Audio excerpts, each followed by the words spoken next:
میں ہوں آپ کا ہوسٹ سلیم بن محمد رفیع، اور یہ ہے میری یوٹیوب چینل۔ میں آج آپ کے پاس ایک اپنے ایسے قومی ادارے کا وہ کیس لے کر آیا ہوں جسے ہم بہت پیار کرتے ہیں، جو ہماری سرحدوں کی حفاظت کرتا ہے، اور جس کے متعلق لوگ جو ہیں وہ کئی قسم کی بری باتیں اور جو دل توڑنے والی باتیں کرتے ہیں۔ ان صحافیوں کو اور ان لوگوں کو جن کو ان کے پاس بغض معاویہ کی طرح ان کے جو ہے، اس کو میں سخت سے سخت الفاظ میں اس کی صرف مذمت ہی نہیں کرتا، بلکہ دل سے اس سے میں نفرت کرتا ہوں۔ ان جو ایک گروپ ہے صحافیوں کا، اور اسی طرح کئی ہمارے اندر خود غدار ہیں، اور ہر واک آف لائف میں وہ لوگ ہیں جنہوں نے اس دھرتی ماں کو، اس ملک کو، اس کو کھایا ہے، اسے نام لیا ہے، یہاں پیدا ہوئے ہیں، ہر طرح کے فائدے یہاں سے اٹھائے ہیں، یہاں کا پاسپورٹ استعمال کیا ہے، ایجوکیشن فری لی ہے، اور پھر باہر جا کر انہوں نے جتنی وہ غلاظت اور جتنی وہ گندگی اچھال سکتے تھے، انہوں نے اس جو ہمارا ادارہ ہے، جو کہ انتہائی جس کے اندر ڈسپلن ہے، ٹھیک ہے اس کی بے حد کمزوریاں بھی ہیں، لیکن اگر ان کی آپ اچھائیاں دیکھیں تو دے آؤٹ وے جو ان کی کمزوریاں تو پھر معاشرے کے ہر ادارے میں اس وقت ہیں، لیکن ان حالات کے باوجود کہ ہمارا لمیٹڈ بجٹ ہے، ہمارے ریسورسز لمیٹڈ ہیں، پارٹیشن میں ہمیں 1/100 بھی حصہ نہیں ملا تھا، اور وہ انگریز کی جس کہہ لیجئے کہ وہ ناانصافی کی وجہ سے انہوں نے باقی گنز، بندوقیں، ایمونیشن، پیسہ، ایئر کرافٹس، ہر چیز جو تھی وہ ان کو، ہندوستانیوں کو، انڈینز کو وہ دی، اور اس کے باوجود پاکستان کا یہ ادارہ کس طریقے سے تکلیفوں کے ساتھ جو قائد اعظم کی قربانی اور قوم کی قربانی، اور وہ ان لوگوں کے خون جو اس کے اوپر، اس دھرتی ماں کے اوپر گرا، اور کس طرح لوگ اپنا گھر بار چھوڑ کر، اپنی عزت بیچ کر، اور ان کی عزت کو پامال کیا گیا، بچوں کو ذبح کیا گیا، عورتوں کو مارا گیا، اور بزرگوں کو راستے میں جو بغیر پانی، بغیر کھانا، بغیر پیے،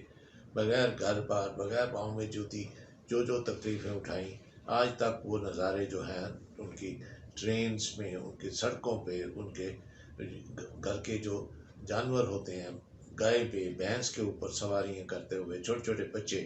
وہ ساری جو منظر ہیں ان قربانیوں کے، اس کے بعد جو ملک جو ہے دھرتی ماں کو، اس دھرتی ماں کے اوپر یہ لوگ غلاظت سے تھوکتے ہیں، اور اس ادارے کے متعلق اپنا جو غلاظت بھرا منہ کھولتے ہیں۔ ان کی جتنی بھی مذمت کی جائے کم ہے، لیکن میں ایک دوسرا پہلو ہے جو میں اپنے اس ادارے کا ایک ایمانداری سے آپ کے سامنے لا رہا ہوں، اور میں اس لیے نہیں لا رہا کہ خدا نخواستہ میں اس ادارے کے خلاف ہوں، یا میں یہ سمجھتا ہوں کہ یہ جو ادارہ یہ کام کر رہا ہے وہ غلط ہے۔ میری نظر میں یہ جو کچھ کر رہے ہیں یہ غلط نہیں ہے، اور یہ آپ دیکھیں گے کہ ہماری جو آرمی ہے، ہمارے جو آرم فورسز کے آپ کی، اور تینوں جو ہیں برانچز، جس میں ایئر فورس ہے، نیوی ہے، گراؤنڈ فورسز ہیں، یہ کاروبار بھی کرتے ہیں، اور یہ میرے خیال میں دنیا کی واحد آرمی ہے جو کاروبار کرتی ہے۔ کاروبار کرنے میں تو کوئی کسی قسم کی نہ ممانعت ہے، نہ ہی میں اس میں کوئی اس کو معیوب سمجھتا ہوں، اور میرا نہیں خیال کہ کوئی بھی ذی ہوش انسان اس کو معیوب سمجھے گا، لیکن کاروبار جو منافع آتا ہے، جو اس میں سے اگر جو حصہ جو ہے، مناسب حصہ جو ہے، جو قانونی طور پر دینا چاہیے، وہ ان کو اپنے ٹیکسز میں، اور اپنے سپاہی سے لے کر، یعنی چھوٹے سے چھوٹا جو اس ادارے کا آفیسر ہے سے لے کر بڑے سے بڑے آفیسر کو یہ وہ منافع ٹرکل ہو کر آنا چاہیے۔ اگر اس کاروبار کو مراعات دی جا رہی ہیں حکومت کی طرف سے، تو یہ ان کا فرض بنتا ہے کہ وہ دیکھیں کہ سپاہی جو میجورٹی تو نہیں کیا نا، جو بارڈرز کے اوپر اپنی جان دیتے ہیں، اپنی خون کی قربانی دیتے ہیں، ان کے ساتھ جو لوکل کمانڈر ہیں، چاہے وہ کیپٹن ہو، کرنل ہو، وہ بھی شہادت کا رتبہ ملتا ہے ان کو، اور وہ بھی جان دیتے ہیں۔ یہ نہیں کہ ان کی جان کوئی ایک سپاہی کی جان سے کم تر ہے، بالکل ایسا بات نہیں ہے۔ چاہے وہ میجر جنرل ہو، چاہے وہ بریگیڈیئر ہو، چاہے وہ جان تو جان ہے۔ تو جان کی جو قربانی دینا ہے، یہ میری نظر میں بہت بڑی قربانی ہے، اور ہم سب اس کے لیے یہ شکر گزار ہیں، اور ہمیں فخر محسوس کرنا چاہیے کہ ہمارے اپنے بہن بھائی جو آرمی میں جاتے ہیں، جب ہم چین کی نیند سو رہے ہوتے ہیں تو سرحدوں کی حفاظت بھی کرتے ہیں، اور جب کبھی کوئی ملک کے اندر قحط پڑے، زلزلہ آئے یا کوئی کلیمٹی ہو، لا اینڈ آرڈر ہو، تو یہ لوگ اپنی اس کو صحیح کرنے کے لیے حاضر ہوتے ہیں۔ میں بات کاروبار کی کر رہا ہوں، اور کاروبار کے اوپر کیونکہ کئی لوگ ہیں جو منہ کھولتے ہیں یا قلم سے اس کی بات غلط دے کے غلط رنگ دینا چاہتے ہیں اور ان کو بدنام کرنا چاہتے ہیں، میں ان کی خاطر یہ ویڈیو بنا رہا ہوں کہ اس میں کوئی برائی نہیں ہے، اس میں کئی اصلاحات ہو سکتی ہیں۔ یہ ادارہ ٹیکس دے سکتا ہے، یہ ایف بی آر کے اس میں حصے دار بن سکتا ہے، یہ ادارہ اپنے سپاہیوں کے بچوں کے لیے تعلیم، ان کے لیے علاج، ان کی بچیوں کی شادی، ان کے لیے گھر، یہ ساری چیزیں ان کو دے سکتا ہے۔ تو میں اصلاحات کی بات کر رہا تھا، اور میرے نظر میں یہ ایک رول ماڈل بھی اس کے طور پر آ سکتے ہیں، کیونکہ اتنا ہائیلی ڈسپلن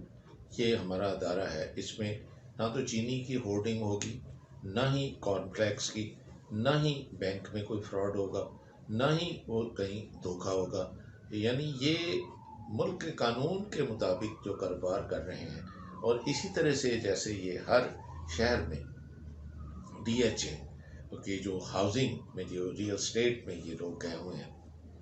انشورنس میں گئے ہیں، اور یہ ان کی بھی یہ ایک مثالی وہ کاروبار کے طور کے اوپر ان کو لیا جانا چاہیے، اور دیکھیں کہ اگر یہ بغیر بے ایمانی کے، بغیر لوگوں کو جس طرح کہ یہ جیلی ہاؤسنگ سوسائٹیز جو ہیں وہ مشروم گروتھ کی طرح آ گئی ہیں، جس طرح وہ بحریہ والے کا فائلوں کو کئی جگہ بیچ کے فراڈ جو نکلا تھا، وہ اربوں روپے آپ دے کے حکومت کی زمین ہی وہ لیتا ہے، ریٹائرڈ جرنیلز کو، ریٹائرڈ بیوروکریٹس کو وہ رکھتا ہے۔ ایک آدمی جو بالکل کورا ان پڑھ تو نہیں ہے، لیکن وہ مڈل یا میٹرک سے زیادہ اس کی تعلیم نہیں ہے، اس وقت وہ اس یعنی ملک کا نہیں، دنیا کا ایک امیر ترین ریئل اسٹیٹ ڈیولپر ہے۔ آپ مجھے یہ بتائیں، اگر یہ اس کی چلاکی کو اگر یہ دکھاتا ہے، تو وہ ہماری بیوقوفی کو بھی دکھاتا ہے کہ ہم نے کس طرح اس طرح کے آدمی کو یہاں تک پہنچنے میں کسی بھی ہم نے سٹیج پہ اس کو چیک نہیں کیا۔ جب وہ جرنیلوں کو رکھ رہا تھا، جرنیلوں کو روکا نہیں کہ اس کا حصہ مت بنو۔ یہ بے حد اور بڑی طریقوں سے یہ آدمی جو ہے چلاکی کے ساتھ ایک فائل کو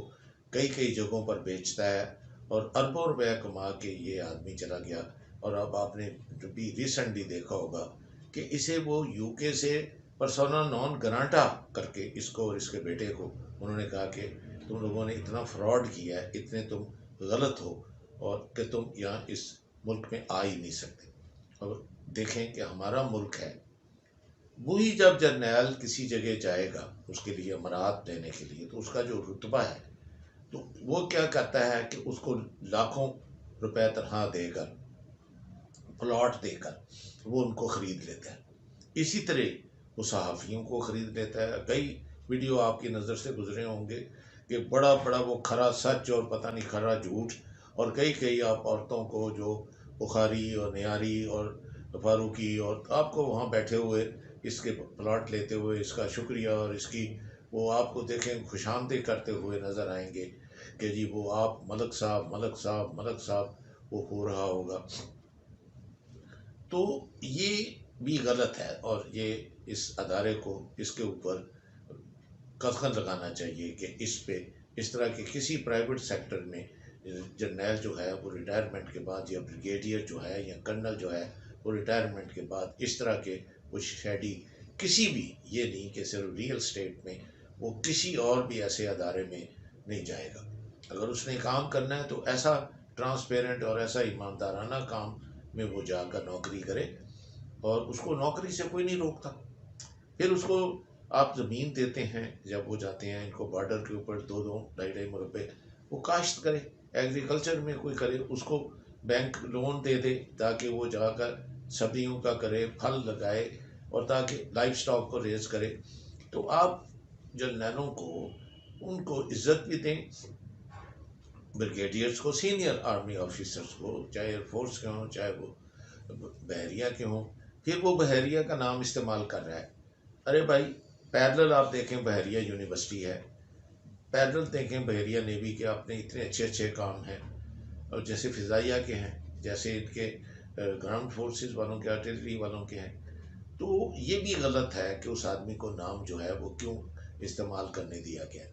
لیکن یہ ہمارے معاشرے میں جس طرح اس وقت منی لانڈرنگ کا ہے کہ کوئی ان کو پوچھنے والا نہ ہماری ہائر عدالتوں میں ہے، نہ حکومت کی لیول پر کوئی ہے، تو یہ مادر پدر آزاد جو ہے وہ، میں ایک آدمی کے اوپر صرف انگلی نہیں رکھنا چاہتا کہ اس طرح کے ریئل اسٹیٹ میں کئی ہیں، تو اس لیے میں نے ان کا جو نام نہیں لیا، جان بوجھ کر میں نے نام نہیں لیا، کہ نام سے میرے غرض نہیں ہے، میں کسی ایک پرٹیکولر آدمی کو ٹارگٹ نہیں کرنا چاہتا، میرا سارا جو فوکس ہے وہ آرمی کے کاروبار پہ ہے۔ تو آرمی اگر کاروبار ریئل اسٹیٹ میں کرنا چاہتی ہے تو بائی آل مینز وہ کر رہے ہیں۔ آپ نے دیکھا فیز پہ فیز وہ ڈی ایچ اے کا ڈیولپ کیے جا رہے ہیں، اور اس میں بے حد پیسہ ہے۔ وہ پیسہ جو ہے، میں کہہ رہا ہوں کہ وہ ان کو پتہ ہے کہ ملک مخلوص ہے، ارے بھائی اس کی قرضے کے لیے دے دو، کیوں اپنی عزت نفس بیچ کے آئی ایم ایف کے پاس، سعودی عرب کے پاس یہ کر رہے ہیں۔ اسی طرح میں یہ کہوں گا کہ ان کو پتہ ہے کہ یہ 8ویں جو 18th امینڈمنٹ کے بعد جب سارا بجٹ دوسری چیزوں پہ رکھتا ہے تو فیڈرل گورنمنٹ کے پاس بھی بالکل چھوٹا سا پورشن جو ہے، کوئی 10% کے قریب جو وہ پیسہ بچتا ہے جس سے اس نے بانٹنا ہوتا ہے، تو کس طرح سے وہ اس کو اتنے بڑے ملک کو چلا سکتے ہیں۔ تو آرمی کا اتنا بڑا جو کاروبار ہے، اس کاروبار میں سے ان کو ایک میجر شیئر جو ہے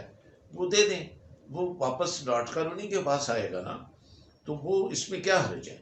ان کے دیکھا دیکھی پھر وہ دوسرے جو پروفیشنز ہیں وہ بھی کریں گے کہ بھی یار، کاروباری لوگوں کو بھی شرم آئے گی پھر کہ یار اگر دیکھو ہمارا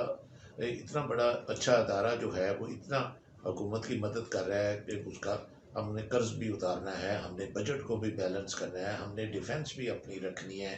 ہم نے جو فلائی کام بھی کرنے ہیں، تعلیم کا، صحت کا، سب کچھ کرنا ہے۔ تو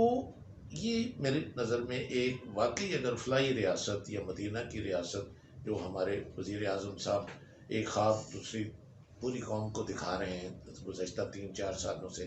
تو وہ اس کو ادارے کو بھی اپنے ونگز کے نیچے لائیں، اور پیار محبت سے ان سے یہ بھائی چارے کے ساتھ اس سے کریں۔ ہر جگہ آپ کو کنٹونمنٹس میں آپ کو جنرلز کالونی ملیں گی، ان کو ٹکوں میں ان کو اس قدر آسان وہ اس پہ وہ دے دیتے ہیں، اور پھر وہ اس کو کروڑوں روپے میں دے کر بیچتے ہیں۔ اسی طرح آپ کو ہر کنٹونمنٹ پہ آپ دیکھیں گے کہ کرنلز، میجرز، وہ پلاٹ ان کو مل جاتے ہیں۔ تو سویلین پھر اس پہ کڑتے ہیں کہ یار ہم بھی تو نوکری کرتے ہیں، ہمیں بھی تو جان کو خطرہ ہوتا ہے، ہم جب کسی کینسر کے پیشنٹ پہ آپریٹ کرتے ہیں تو ہم خود کینسر سے مر جاتے ہیں، ہم اگر کوئی کسی ایسے جسے کہ بلیڈنگ ناک سے، کان سے، منہ سے نکلے، ہم اس کو اگر وہ کرتے ہیں تو اس سے ہم خود اسے مر سکتے ہیں، تو یہ رسک لیتے ہیں۔ اسی طرح جو بارڈر پہ یہ ڈرگز والوں کو پکڑتے ہیں، وہ بے شک وہ کسٹم کے ہوتے ہیں یا ایکسائز کے ہوتے ہیں، میں نے ہیلتھ سروسز کی بات کی ہے۔ اسی طرح میں کہوں گا کہ جتنے بھی گورنمنٹ کے جو ہائی رسک جو نوکریاں کرتے ہیں، ان کو یا تو پھر جو مراعات ہیں اس کے برابر نہیں تو اس سے ملتی جلتی ان کو بھی آزادی دیں، ان کو بھی جو پلاٹس دیں، ان کو بھی زمینیں دیں، ان کو بھی یہ کاروبار کرنے کی اجازت دیں۔ اچھا، اسی طرح آپ نے دیکھا ہے کہ جوڈیشری کو بے حد آپ نے مراعات دے رکھی ہیں، اور میں وہ ایک سینیٹر کا جو بیان جو سینٹ میں وہ دے رہا تھا کہ اگر ان کی صرف تنہائی عادی کر دی جائیں تو اتنے ہی اور ججز انڈکٹ کیے جا سکتے ہیں، اور یہ ہزاروں کا جو کیسز کا جو لوڈ ہے وہ ختم ہو سکتا ہے۔ میں شکریہ کرتا ہوں اللہ تعالیٰ کا، بے حد شکریہ کرتا ہوں کہ ہماری جو یہ آرم فورسز ہیں، ہماری جو ڈیفنسز ہیں، ہمارا دفاعی جو ہے، جو ان کی پریپیئرڈنیس ہے، وہ اتنے کم بجٹ کے ساتھ بھی دنیا کے بہت بڑے بڑے ملکوں کا مقابلہ کر سکتا ہے اور کر رہا ہے۔ اس لیے میں فخر کے ساتھ کہ یہ ہمارا ادارہ کتنا اچھا ہے، ڈسپلنڈ ہے، یہ ان کو صرف ایک پرپوزل کے طور پہ میں یہ ان کو کہنا چاہتا ہوں کہ یہ وہ والنٹیرلی کریں۔ یہ جو بکرنگ ان کے خلاف جو ہے، وہ ایک محترمہ ہے، انہوں نے بک لکھ دی کہ جی یہ ریئل اسٹیٹ کا سب سے بڑا جو بزنس ہے وہ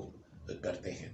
اب بھائی کرتے ہیں تو تمہارے پیٹ میں کس بات کی درد ہوتی ہے؟ وہ کرتے ہیں تو وہ آگے سے وہ دیتے بھی ہیں۔ یہ جو تمہارے ملک کی ڈیولپمنٹ میں کر رہے ہیں تو انہیں کا پیسہ ہے، تو اس لیے میرا خیال ہے ان کا منہ بند ہو جائے گا، اور وہ غدار جو باہر جا کر ہر وقت منہ ہماری ان آرم فورسز کے خلاف کھولتے ہیں، ان کا بھی منہ بند ہو جائے گا، تاکہ آپ جب جان کا قربانی دیتے ہیں، نذرانہ پیش کرتے ہیں، تو آپ سر بلند کر کے گزر سکیں، معاشرے میں بھی آپ کی جو عزت اتنی ہو کہ جس جگہ جائیں اور جس کو پتہ چلے تو آپ ان کی آنکھوں میں پیار دیکھیں، آپ ان کے دیکھیں کہ وہ کس قدر شکر گزار ہیں آپ کے، پوری قوم جو ہے وہ آپ کے پیچھے ہوگی۔ تو کسی بھی چیز کو فتح کرنے کے لیے یہ بہت ضروری ہے کہ اس ملک کی پوری قوم والہانہ اپنی آرمی کے پیچھے ہو، اور پھر کوئی دنیا کی طاقت ان کو نہیں ہرا سکتی، پھر بڑے سے بڑا ملک بھی ان کے لیے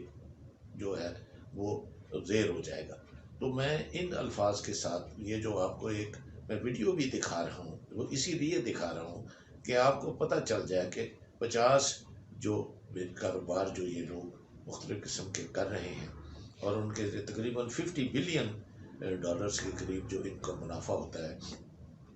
وہ کیا یہ جو 5-6 بلین ہم نے IMF سے لیا ہے یا 3 بلین سعودی عرب سے لیا ہے، وہ تو پی نٹس ہے،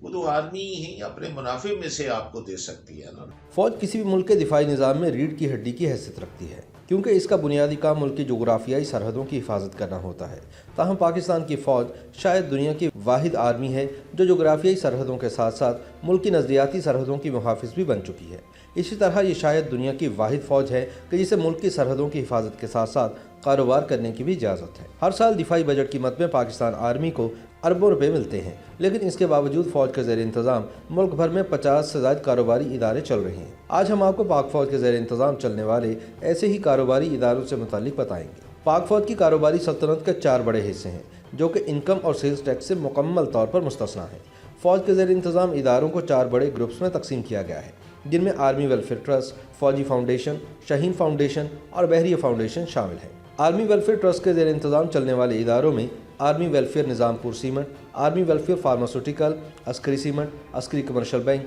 عسکری general insurance company limited, Askari lubricants limited, army sugar mills بدین،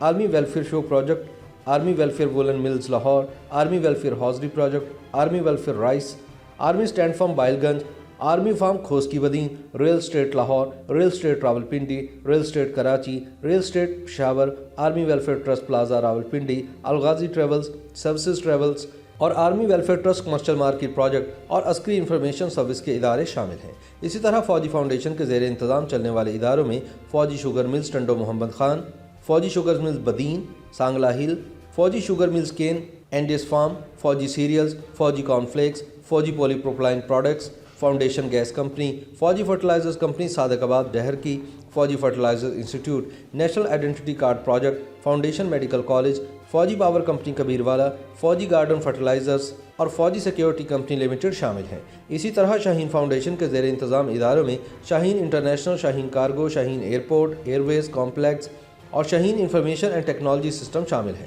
بحریہ فاؤنڈیشن کے زیر انتظام چلنے والے اداروں میں بحریہ university, trading agency, travel agency, بحریہ کنسٹرکشن، بحریہ پینٹس، بحریہ ڈیپ سی فشنگ، بحریہ کمپلیکس، بحریہ ہاؤسنگ، بحریہ ڈریجنگ، بحریہ بیکری، بحریہ شپنگ، بحریہ کوسٹل سروس، بحریہ کیٹرنگ اینڈ ڈیکوریشن سروس، بحریہ فارمنگ، بحریہ ہولڈنگ، بحریہ شپ بریکنگ، بحریہ ہاربر سروسز، بحریہ ڈرائیونگ اینڈ سالویج انٹرنیشنل اور بحریہ فاؤنڈیشن کالج بہاولپور شامل ہیں۔ ملک کے تمام بڑے شہروں میں موجود cantonment areas, defence housing societies, عسکری ہاؤسنگ پروجیکٹس اور زرعی اراضی بتائی گئی تفصیل کے علاوہ ہیں۔ سول اداروں کو دفاعی بجٹ کی مد کے بعد آرمی کے کاروبار کو ملینز آف ڈالرز کے بیل آؤٹ پیکج بھی دینے پڑتے ہیں۔ ریٹائرڈ فوجیوں کی پینشن بھی سول بجٹ سے ادا کی جاتی ہے۔